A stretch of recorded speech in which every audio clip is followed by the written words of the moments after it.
reports from the world's second largest continent. Hello, I'm Alison Lagrange. A very warm welcome from Durban, South Africa.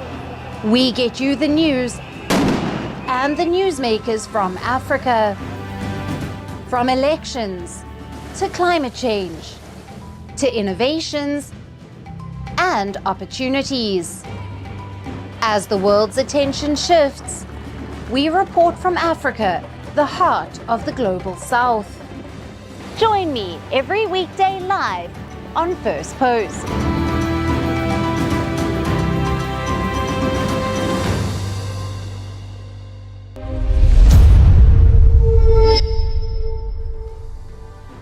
Hello and welcome to First Post Africa, where we get you the top stories from the continent and from across the world.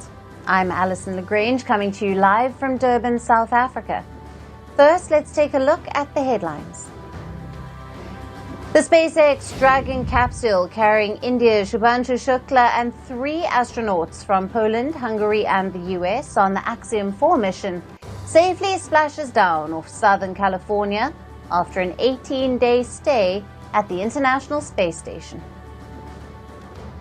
Russia says it needs time to respond to US President Donald Trump's serious 50-day ultimatum to end the war in Ukraine or face new sanctions, but adds it is open to fresh talks with Kiev. Syria announces a ceasefire in the Druze majority city of Swedia after government forces enter to halt deadly clashes with Sunni Bedouin tribes that have killed nearly 100 people over the past 2 days. One of Israel's ultra-Orthodox parties quits Prime Minister Benjamin Netanyahu's coalition amid a dispute over the new military conscription bill, leaving his government with a fragile 1-seat majority. And search and rescue operations in Texas have been hampered for a second straight day amid heavy rainfall forecasts. At least 97 people remain missing in floods that began earlier this month, which have claimed at least 131 lives.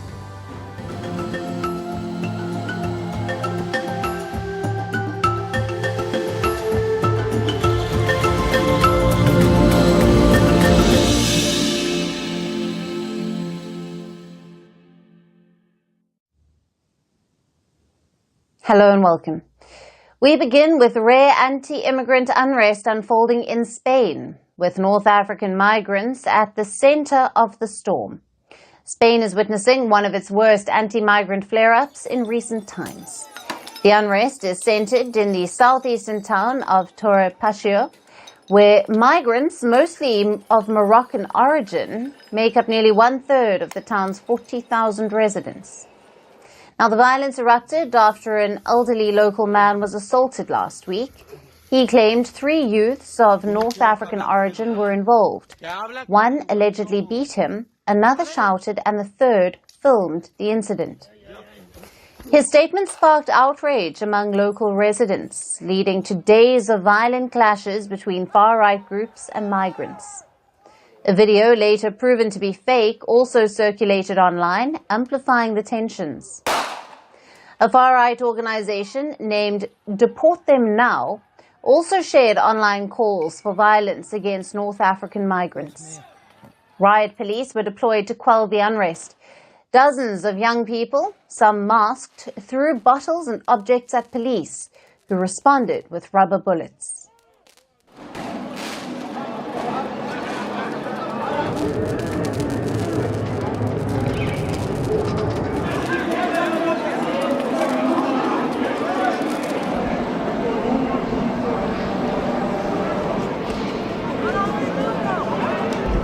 Mi pueblo, he estado 3 días cerrado, he salido hoy y me acaban de dejar.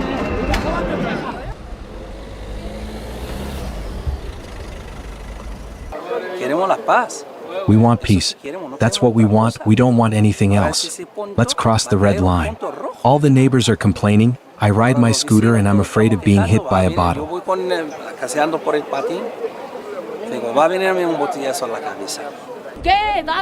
What an age we live in with this discrimination. We are in the year 2025, valuing immigrants, united with mutual love. How? With mutual love. Spanish police have arrested 10 people over 3 nights of violence, including 6 Spaniards, 1 Moroccan and 3 others who remain unidentified. Among them are the suspected assailants and participants in the riots. Moroccans are Spain's largest foreign nationality group, with over 920,000 people across the country, and a significant second-generation community in Torre Pacheco. Now, the Moroccan Association for the Integration of Immigrants has condemned the violence, calling for real protection for migrants and an end to street-level intimidation. Meanwhile, Spanish authorities have called for calm. The mayor of Torre Pacheco has blamed social media for spearheading and spreading misinformation and stoking hatred. Now, Spain's youth minister from the hard left, Sumar Alliance, condemned the attacks on migrants, accusing the ultra-right of inciting violence. Far-right parties have denied responsibility. The unrest comes amid a rising wave of far-right influence in Spain and across Europe. Europe remains a key destination for African migrants, with North Africa as a major transit point. How might these clashes influence Europe's migration policies? And what impact could they have on ties with African nations? Now, for more on this, we are being joined by Meki Almograbi, African Affairs expert, joining us live from Cairo, Egypt. Thank you for being with us. Thank you. Good evening. Thank you. Now, what underlying social and political factors have contributed to the recent outbreak of violence between the North African migrants and the far-right groups in Spain, particularly in southeastern towns like the one being affected last week? Okay, the rise of the ultra-right or the far-right in Europe is not just in Spain, and it is not just in southeast Spain, and it's not just against the North African migrants or from Morocco, Algeria, any other nation from North Africa. It is all against all, but it differs from country to country. Spain is not rated one of the top anti-migrants or anti-immigration country. Hungary is the top anti the immigration, and the least country anti-immigration is Portugal, which is the neighbor of Spain. So Spain is a moderate country and much better than other European countries, but still you have the far right or the ultra right parties and groups, and the most famous one is Vox, which is the third party in Spain, and not the ruling party, not one of the dominant parties in Spain. The dominants are the socialists, who are friendly with immigration. So still the policy, the laws is not anti-immigration or anti-legal or regular migration. But the social media and the political movements are playing a very dangerous role against the migration, and now they are moving the people from some countryside or some villages or some towns to the area of the tension, and that makes more tension, because the tension now is not the locals in the city and the immigrants. No, some people are coming from different parts of Spain, and to get in the tension and to complete their campaign against the immigrants. Right. Right. And how have Spanish authorities historically handled incidents of racially motivated violence, such as the 2000 El Ejido protests? And are we seeing parallels in the state's response to the latest clashes? The clashes in 2000 was worse, were worse than that because some farmers killed, and it was clearly Moroccan against local Spanish people, and the wave exploded. And some people they can rate the police very low in responding. Some they think that that was a moderate law, a moderate way to deal with these events. Now I think the events started, and most likely the police will try to do better than the year 2000. Right. I believe now the media, the social media, yes, the social media is a negative factor, but still the social media is a positive factor because now they can document any violation or any kind of racism against the immigrants in a way that is different from 2000. Right. And what role do these narratives and media portrayals play in shaping the public perception of migrant communities in Spain? And how might this then influence both public reaction and policy formulation in the wake of clashes like this? Look here, the far-right movement in Europe is social media based.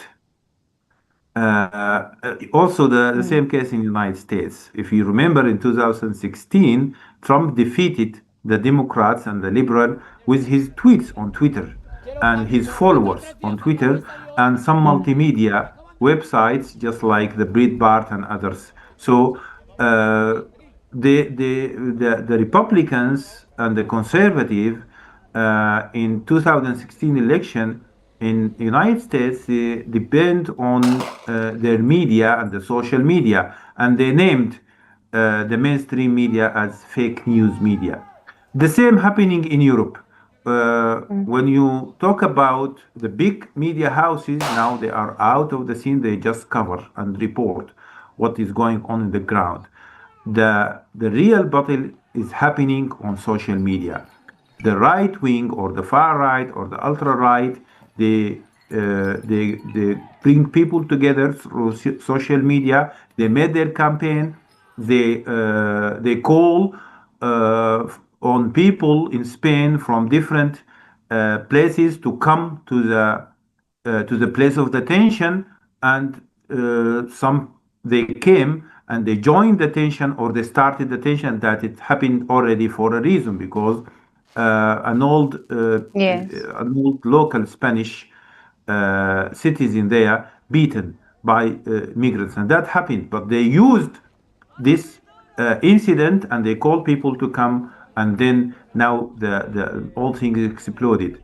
But you can see all things on the cameras. Yes, Right. the social media is negative factor, but still the social media now can stop the crimes because all things now happening under the cameras of the social media. Yes. Mickey, thank you very much for being with us on Firstpost Africa and for your valued insights there.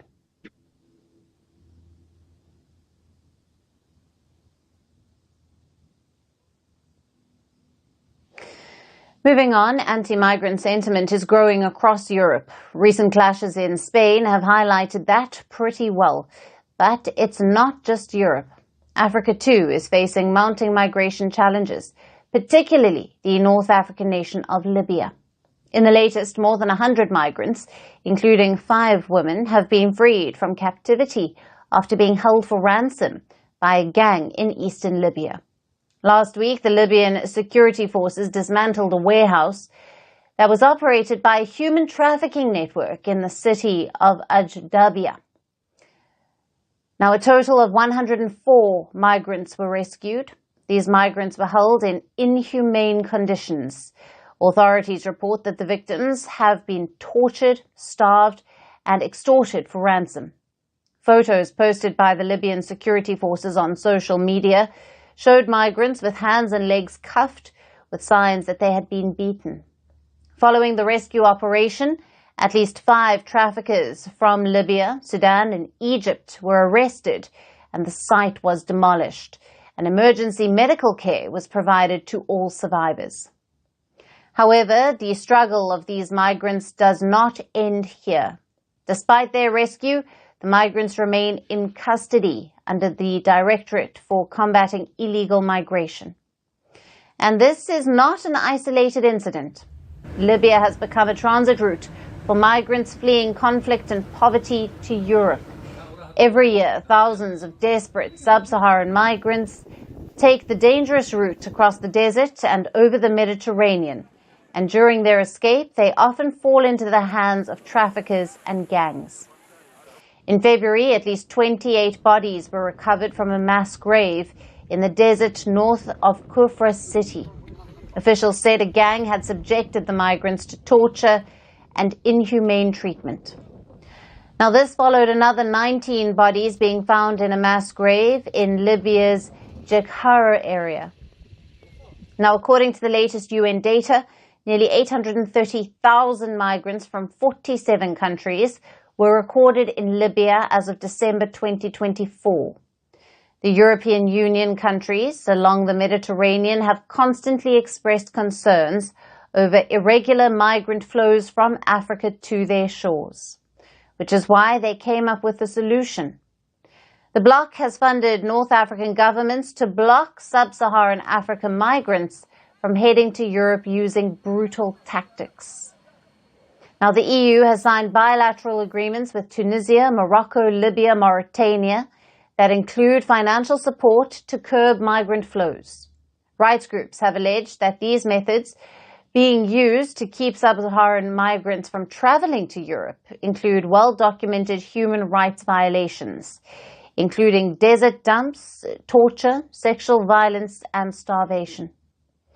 With such agreements in place between Europe and North African countries and no concrete safety measures to protect them, thousands of these migrants continue to live through hell in the quest for a better life.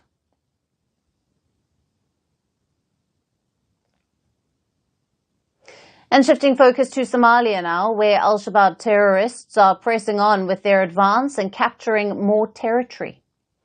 In the latest, the al-Qaeda-linked terrorists have seized the town of Tardo in Somalia's central Hiran region. Tardo is a strategic crossroads linking several urban centers. It fell after al-Shabaab forces drove out government-allied clan militias. At least 12,500 families have reportedly fled from Tardo and neighboring areas. Around 100 Somali troops have been deployed as the group advances toward the populated parts of Hiran. Al-Shabaab's offensive has escalated rapidly since early this year. The group has captured at least 6 towns. Al-Shabaab, an al-Qaeda affiliate, first emerged in the region in the mid-2000s. It seeks to overthrow Somalia's federal government and establish an Islamic state governed by its strict interpretation of Sharia law. The group's strongholds are mainly in southern Somalia, and thousands have been killed in al-Shabaab attacks. At the height of its insurgency, al-Shabaab controlled most of southern Somalia, including parts of the capital Mogadishu. It was later pushed out of major cities by African Union troops and Somali forces.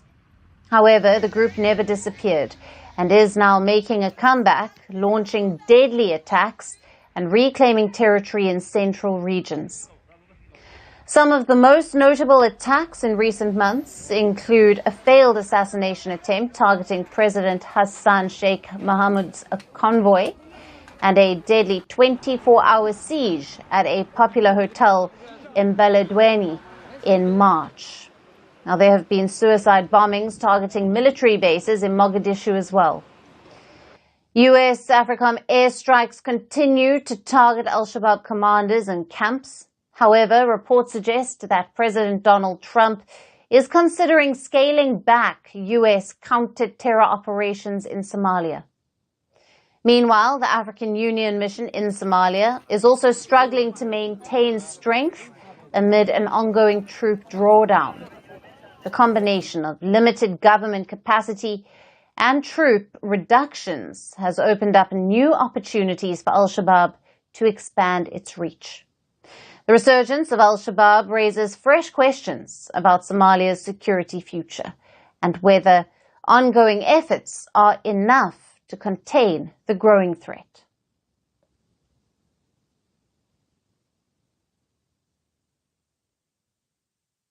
And for our last story, let's move to South Africa. US President Donald Trump's tariff barrage is hitting the country hard, especially in terms of car exports.